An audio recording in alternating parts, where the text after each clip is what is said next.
Le Journal de la Ville, le premier magazine de l'information provinciale.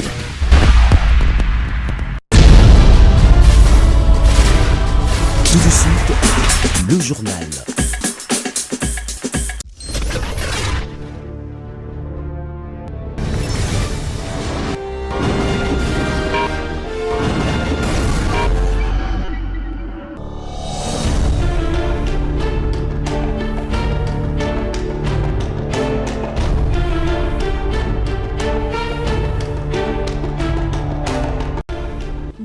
Nous savons nombreux à suivre le journal de la ville, mesdames et messieurs. Voici les sommaires. Je n'ai pas sollicité un troisième mandat, mais si le peuple le souhaite, je le ferai, car c'est le peuple qui a la dernière décision. Propos de Félix Antoine Tshisekedi, président de la République, lors de sa conférence de presse organisée ce mercredi dans la soirée au chapiteau de la Cité de l'Union africaine.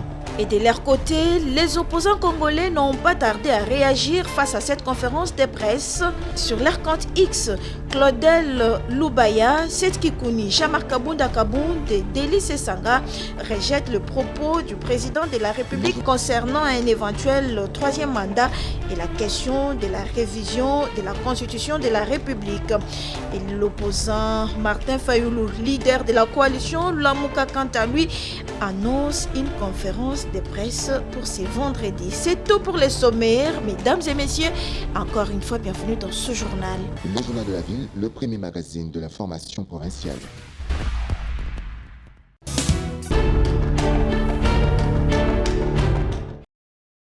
Face à la presse, ce mercredi 6 mai 2026 à Kinshasa, le chef de l'État, Félix Antoine Tshisekedi Tshilombo, a assumé une ligne politique à double détente. Ne pas solliciter un troisième mandat tout en n'excluant pas d'y répondre si le peuple le veut. En politique, il y a deux catégories. Il y a les hommes politiques, femmes politiques, et les hommes d'État, femmes d'État. Connaissez-vous la différence entre les deux? L'homme politique pense aux prochaines élections, l'homme d'État pense aux prochaines générations. Je vous laisse définir dans quelle catégorie je suis. C'est que la responsabilité que les Congolais m'ont confiée n'est pas de m'arrêter à ce que je vais faire pendant le mandat. C'est d'aussi regarder les générations à venir. Qu'est-ce que je vais préparer pour eux, sans forcément être là? Mais qu'est-ce que je vais préparer pour mon successeur?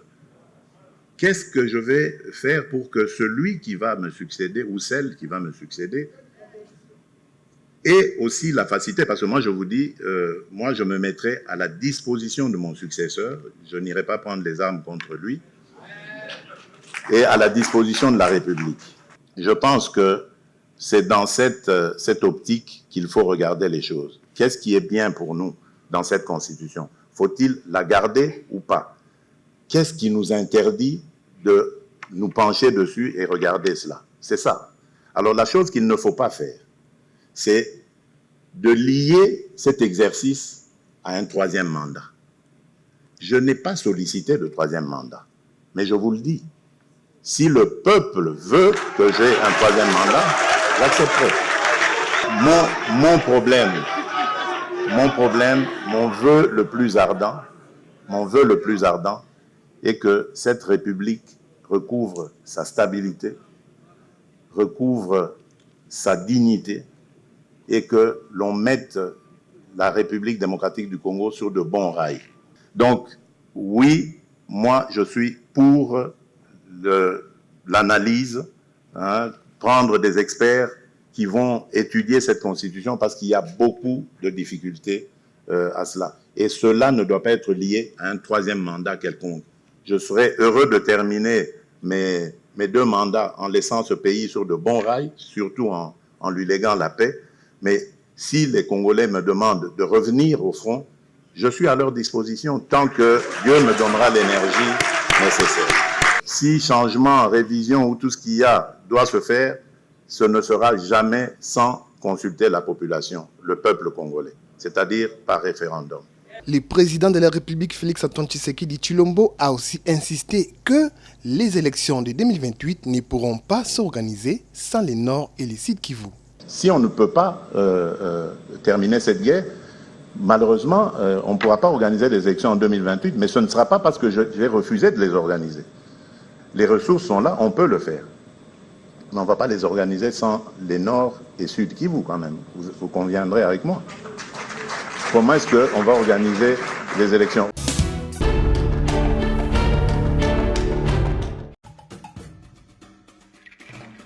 Kampala abritera le 12 mai 2026 la grande cérémonie de prestation de serment et d'investiture du président de l'Ouganda, Yoweri Museveni, reconduit à la tête du pays à l'issue de la dernière présidentielle. Le sujet a été évoqué au cours de l'entretien que le président de la République, Félix-Antoine Tshisekedi Tshilombo, a eu ce mardi à la Cité de l'Union africaine avec le ministre d'État ougandais, John Mulimba, chargé des affaires étrangères et de la coopération régionale, qu'accompagnait le ministre congolais en charge de l'intégration régionale, Floribert Anzuluni, et l'ambassadeur de l'Ouganda RDC, Kalissa Farida.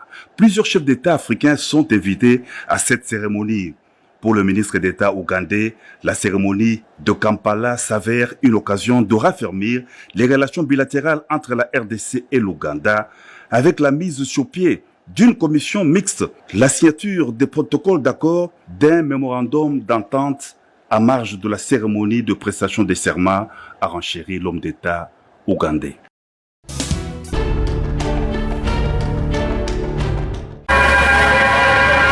L'intersyndicale de la Régie des voies fluviales RVF a tenu ce mercredi 6 mai 2026 son assemblée générale de restitution en présence de tous les agents et cadres de cette entreprise publique située au sein de cette régie des voies fluviales.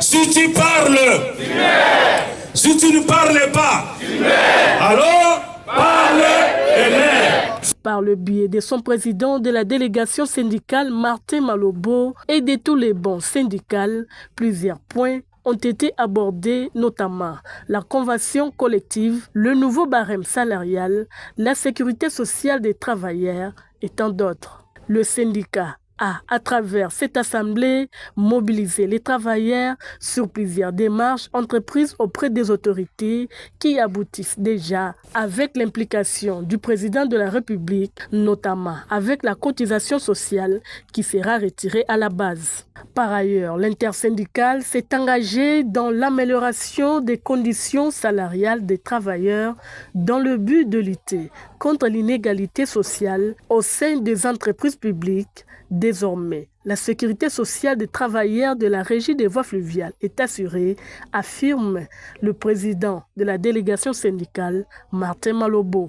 L'Assemblée générale de restitution que nous venons de tenir tout à l'heure là, c'est une matière très sensible pour les travailleurs de la régie des voies fluviales. Quand nous avons pris le mandat syndical, nous avons trouvé que l'établissement n'avait plus une convention collective dans laquelle les avantages de travail étaient bafoués. Et aujourd'hui, là, nous pouvons confirmer que la convention collective est en cours d'être terminée. Et aussi, depuis 2021 jusqu'à aujourd'hui, le travail de la RVF ne bénéficie donc qu'un salaire de base. Mais aujourd'hui, là, présentement, nous pouvons dire que nous avons une grille barémique qui est en gestation, qui est déjà en voie d'être résolue pour trouver une solution palliative afin que le travail de la régie des voies fluviales se retrouve. Mais que dire du taxe de navigation? Le président Martin Malobo invite les autorités à prendre en considération les revendications du banc syndical. Nous là, la délégation syndicale, nous lançons un cri d'alarme aux autorités de prendre en compte les revendications de la régie des voies fluviales. Partout où le document de la RVF passera, que les autorités en tiennent compte, surtout le VPM de transport. Pour l'intersyndicale de la régie des voies fluviales RVF, désormais, une porte est ouverte pour les résolutions des travailleurs au sein de cette entreprise publique.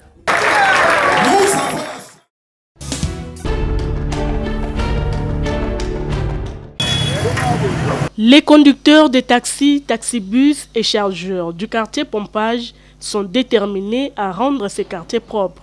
Ce jeudi 7 mai 2026, tôt le matin, un salon spécial a été organisé au Saut-de-Mouton de Pompage sur le pont cinquantenaire et tant d'autres grandes avenues. Regroupés au sein de l'association des chauffeurs du Congo ASECO, ces spécialistes de la route, accompagnés de leur président Judano Massamba, ont balayé et évacué tous les immondices se trouvant le long de cette artère. L'ASECO n'assainit pas seulement le quartier Pompage, mais travaille également en ce qui concerne la régularisation des mauvais stationnements sur la route.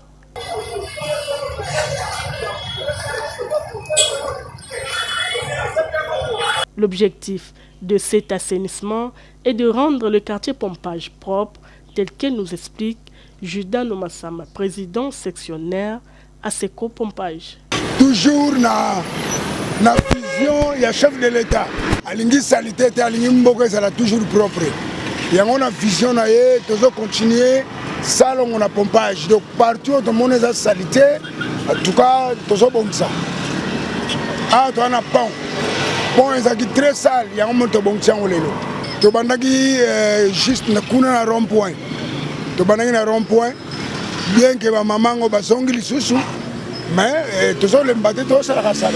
Oui, tu sali rond-point, tu continues à winner, tu as aussi ça on a point 50 tonnes. Vu la pénurie des matériels de travail, les chauffeurs demandent le soutien des autorités de la ville. La propre force, nous travaillons, nous sommes à l'outillage de l'autre. Mais l'outillage de l'autre est déjà insuffisant. Nous avons ma charte, nous avons ma salité pour tout le monde. Nous avons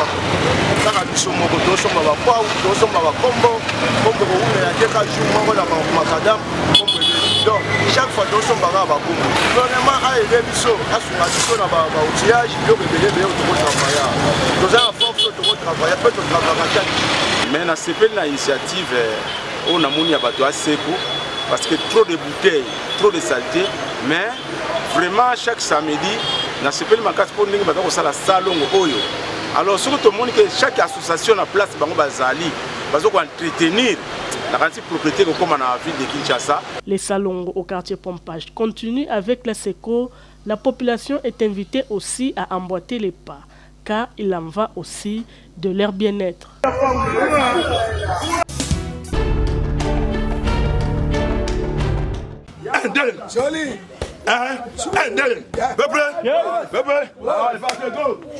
La Ligue provinciale de boxe de Kwango en deuil, elle vient de perdre l'un de son athlète au nom de maître Edith, boxeur du club Liboulou Nankosi de maître Gina Ekofo, dirigé par le président maître Chupa Mafis. Ces pratiquants de ces sports de combat est mort en plein entraînement le 26 avril 2026 par balle perdue au quartier Kikimi, dans la commune de Kimbantseke.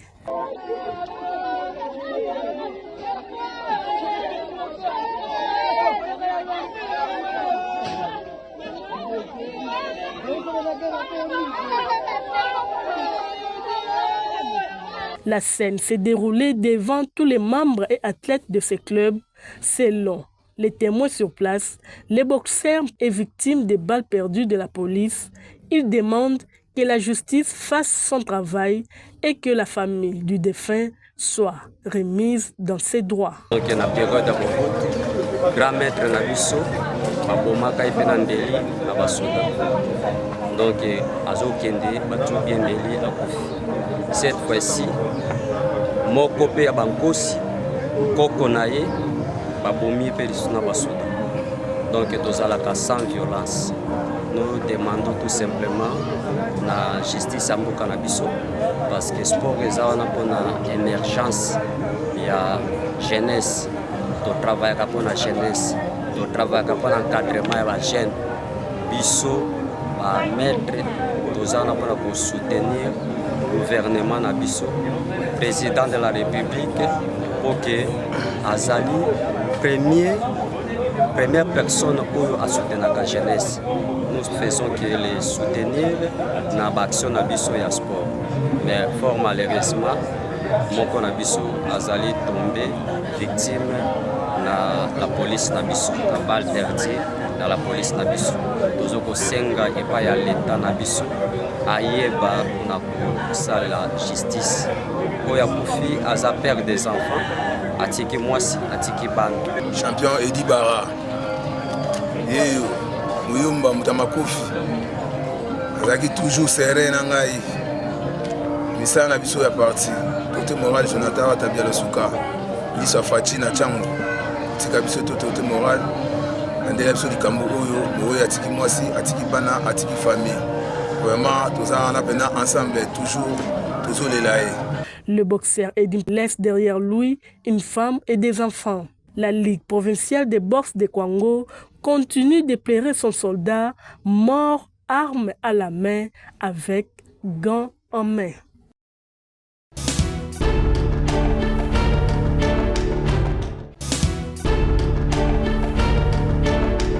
Nous sommes arrivés à la fin de ce journal de la ville, mesdames et messieurs. Merci de l'avoir suivi. Le prochain rendez-vous est fixé pour ce vendredi avec le même plaisir.